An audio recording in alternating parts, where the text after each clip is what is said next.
Question है, किस नदी को दक्षिण की गंगा के नाम से जाना जाता है? ऑप्शन है इसके ए यमुना, बी ब्रह्मपुत्र, सी गोदावरी, डी नर्मदा। दक्षिण की गंगा के नाम से कौन सी नदी फेमस है? ऑप्शन है यमुना, ब्रह्मपुत्र, गोदावरी और नर्मदा। तो इसका राइट आंसर होगा सी गोदावरी। नेक्स्ट क्वेश्चन है, अलकनंदा और भागीरथी किस स्थान पर संगम करती है और फिर सम्मिलित जलधारा गंगा नदी के नाम से आगे प्रभावित होती है? ऑप्शन है इसके ए देवप्रयाग, बी इलाहाबाद, सी हरिद्वार, डी ऋषिकेश।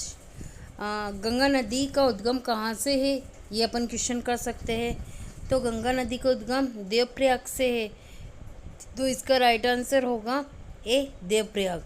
अलकनंदा और भागीरथी जिस स्थान पे मिलती है उस स्थान को देवप्रयाग कहते हैं और वहीं से गंगा नदी प्रभावित होती है, बहती है।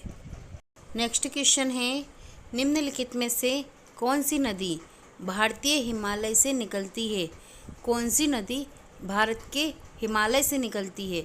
ऑप्शन है इसके ए कोसी नदी, बी यमुना नदी, सी गंडक नदी, डी पंच नदी। आंसर होगा इसका बी यमुना नदी। यमुना नदी ही है जो भारत के हिमालय से निकलती है। अगर आपने मेरे चैनल को सब्सक्राइब और लाइक नहीं किया है तो प्लीज़ मेरे चैनल को लाइक और सब्सक्राइब कर ले, ताकि जब भी मैं वीडियो अपलोड करूं तो आपके पास सबसे पहले आ जाए। नेक्स्ट क्वेश्चन है, निम्नलिखित में से कौन सी नदी द्रोणी में स्थित है? द्रोणी में कौन सी नदी स्थित है? देखते option A Narmada, B Mahanadi, C Krishna, D Kaveri. इसका राइट आंसर होगा बी महानदी। क्वेश्चन है, त्र्यंबकेश्वर निम्नलिखित में से किस नदी का उद्गम स्थल है? त्र्यंबकेश्वर कौन सी नदी का उद्गम स्थल है? देखते इसके option A Mahanadi, B Tapti, C Rewa, D Godavari. इसका राइट आंसर होगा डी गोदावरी। त्र्यंबकेश्वर गोदावरी नदी का उद्गम स्थल है। क्वेश्चन है, जब नदी मैदानी क्षेत्र में प्रवेश करती है तो वह मोड़दार मार्ग पर बहने लगती है। नदी के इन मोड़ों को क्या कहते हैं?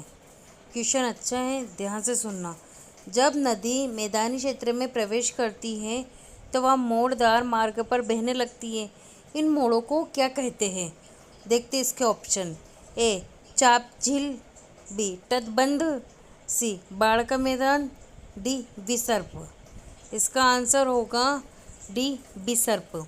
जब नदी मैदानी क्षेत्र में प्रवेश करती है तो वो मोड़ लेती है, उस मोड़ को कहते हैं विसर्प। नेक्स्ट क्वेश्चन है, निम्नलिखित में से कौन सी नदी पंचनाद में शामिल नहीं है? पंचनाद पंजाब की 5 नदियों को कहते हैं। देखते इसमें ए व्यास, बी सतलुज, सी सिंधु, डी रावी।